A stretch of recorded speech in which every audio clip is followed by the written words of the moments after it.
Hi guys, this is my Hell Let Loose tips and tricks video slash beginner's guide to the game.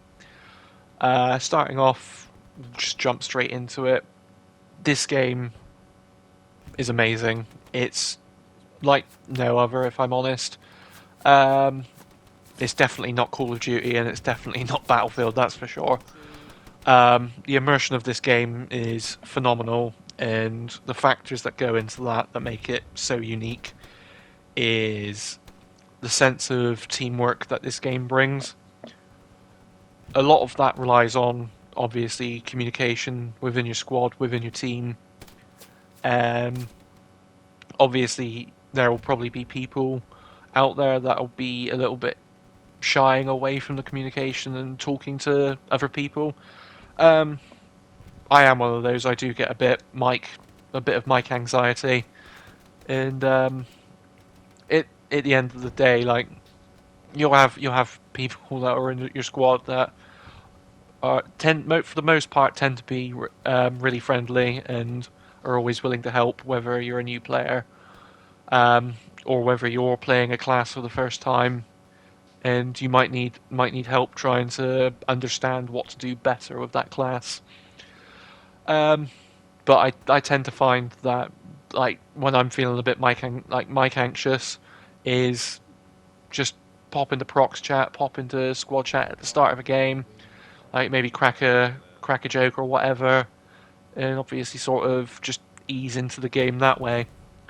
Um, but normally at the start of a game, everyone's sort of shouting and having a laugh and hopping on the transport trucks and they're just talking away. But that's what this game is. This game's just something else, and the community of this game's been amazing to be a part of, especially as a relatively new player, in terms of the help that people have given me with certain aspects of the game. Anyway, jumping into some of the tips and tricks that I've picked up over the last like month or two that I've been playing this game. Um, yeah, let's get started. So to start with, this is one sort of I'd say is sort of catered towards what I play as most of the time. Most of the time I'll play as a medic, and I've sort of come to the conclusion that when you're reviving teammates, is 9 times out of 10, if you've revived a teammate, you can heal them. Um, Regardless of whether your teammate balls out a bandage or not, get into prox chat or squad chat, depending on what teammate they are, and tell them to leave their bandages because you'll heal them. Because what you want to get across is the fact that if they use their bandage, that's a bandage less that they can use if you're dead. Whereas if you bandage them and you end up getting shot as the medic, they've still got another two bandages, and that potentially prolongs their life a bit more without having the medic around. Um, so it might help the team out little bit more in the long run doing that. Um, yeah. Um, Little bit more basic tip is probably for a lot of new players you wouldn't know or might not know, depending on whether you've looked at your controller at the controls layout. Is For Xbox it would be right bumper, PlayStation would be R1. In that when you're aiming down sight, you can actually zoom ever so slightly when you're aiming down sight, but you also hold your breath. Um, I use it when like I'm sort of trying to take a more accurate shot rather than taking a few pot shots at people. Um, just simply because it does help having that extra little bit of zoom when you haven't got an actual scope on the rifle or machine gun, depending on what you're using. It's not always best to use that feature though. It depends. It is more of a situational tool, I find. It's the same as well with leaning. With the PlayStation, obviously, it'd be right and left stick to lean right and left. I'm not 100% on what it would be for Xbox, but I'm just going to assume that it is the same with the right stick and the left stick. Again, it depends on the situation. Whereas, like, if you're flanking an enemy's position and your squad leader or your commander, depending on who you're with, tells you to keep a low profile, so is to not get spotted, and you were to maybe peek left or peek right around a corner or something like that, just because you're curious to see whether there's enemies around there, you could potentially get yourself spotted, which means that squad, like that enemy soldier, is potentially relaying that information of, oh, we've got a guy that's just peeked this corner here. There could be more with him, and then that gets relayed to the commander, so that then they'll have people ready to stop your flanking maneuver. Going back to another point that I made closer to the start of this video, is this game is definitely not Call of Duty or Battlefield. This isn't a shooting gallery where you've got to shoot everything that lines up in front of you. You've got to be very vigilant as to how you play the game, because it's not a case of like Battlefield where you can just hop on, get shot in the face, and respawn in 3 seconds. Like this game will punish you like by taking your time out of playing if you are reckless and run across open fields, run across an open street that might have a machine gun set up down there. Like, you're going to get dropped, and a medic won't be able to get you in that open space unless they've got smoke at the ready.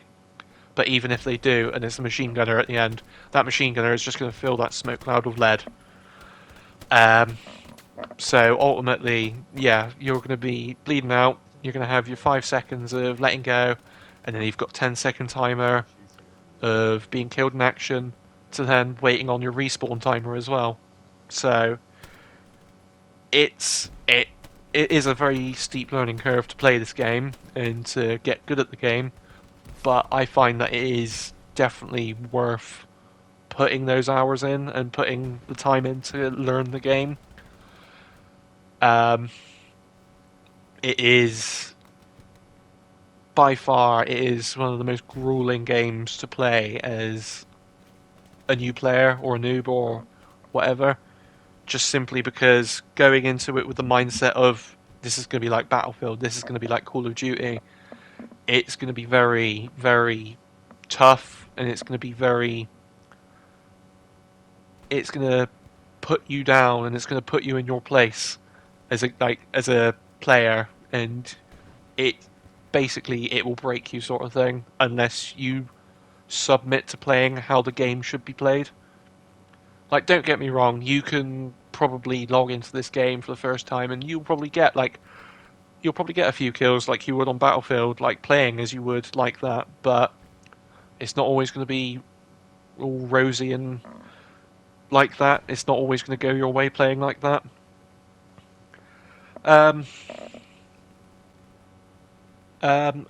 Also, as a new player, it will come with time, but something that you'll want to try and get under your belt as quickly as possible is map knowledge.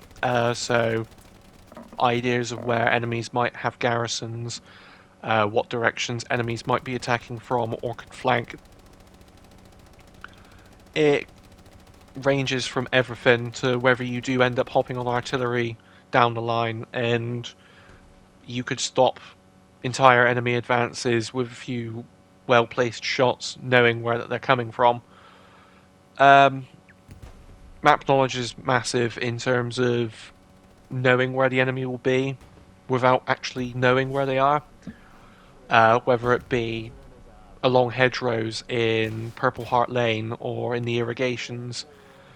Like a lot of those bits which are sort of on the edges of open fields, or down the alleyways of like urban areas of St. Mary Église or Carentan. It's very...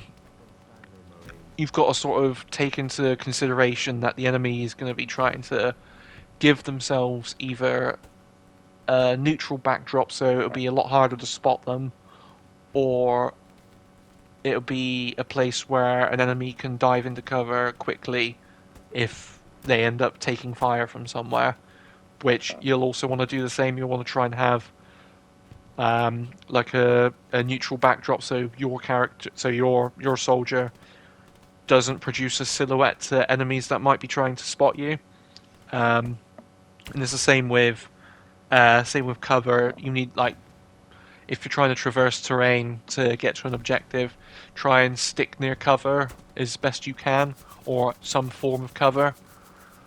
Obviously, it will possibly save your life, and you won't actually have to spend a minute or two trying to respawn again and get back to the same place.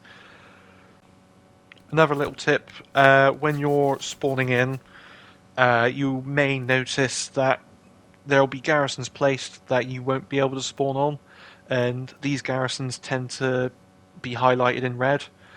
So I believe there's two different markings to show that enemies are nearby. So you'll have a little red exclamation mark in the center of either the garrison or the outpost. That will say that enemies are near, but it will still allow you to spawn. However, when the garrison is completely red, so it's not a green outline, and so basically if it's a red outline and it's got the exclamation mark, you can pretty much guarantee that an enemy is within mere touching distance of that garrison. Whether they're going to be camping the garrison and killing people that are spawning in, or whether they are trying to dismantle the garrison by hand. This can also be used almost as a kind of radar, in the fact that if the garrison is completely red or is got the exclamation mark, you can get a sort of rough estimation as to where the enemy might be, obviously in correlation to like your friendlies that could be near the garrison as well. So yeah, basically that sort of ends my video now. It's probably not a lot in terms of tips or tricks. It's probably more of a beginner's guide than anything. This is the first time I've done something like this, so it's probably not going to be to any standard at all, but it's more, I just wanted to put this out there to at least try and help somebody somewhere like that is trying to play the game for the first time, or is trying to get better at the game. Again, it's more of, I'm trying to sort of point a new player into the right direction, in that they actually may end up having fun rather than getting killed over and over and spending the majority of their time on the game in a respawn menu. But yeah, that'll be it from me, guys. I'll be releasing some more stuff over the course of like the next couple of weeks. I don't know how regularly, but I do intend to try and keep it semi-regular, whether it is more of this sort of stuff or just purely gameplay content. But thank you guys, and I will see you on the flip side. Laters.